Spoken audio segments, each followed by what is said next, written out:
Hello everyone. Today we are going to talk about different ways of stating algorithms, part of programming in C course. There are several different ways to state algorithms such as pseudocode. This is a type of informal language that is used to describe an algorithm in a way that is similar to the programming language, but is not specific programming language. It is used to explain an algorithm in a way that is easy to understand for both humans and computers. Flowcharts. This is a type of diagram that is used to represent an algorithm in a graphical format. It uses different shapes and symbols to represent different parts of the algorithm, such as an input and output, decision making, and loops. Natural language. This is a type of language that is used to describe an algorithm in a way that is easy to understand for humans.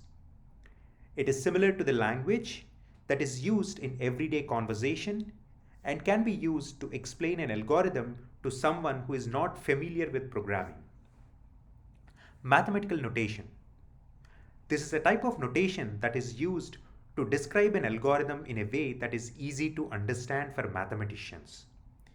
It uses mathematical symbols and notations to represent different parts of the algorithm, such as variables, operators, and functions. Programming language.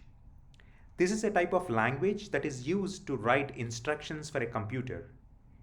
It is a specific type of language that is used to write code that can be executed by a computer.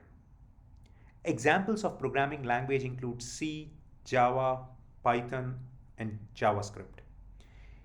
Each of these ways of stating algorithms has its own advantages and disadvantages. Pseudocode is often used for teaching and understanding algorithms, while flowcharts are useful for visualizing an algorithm. Natural language is best for explaining an algorithm to non-technical people, while mathematical notation is best for explaining an algorithm to mathematicians. Programming languages are the most precise and efficient way of stating algorithms, but require a good understanding of the language and its syntax.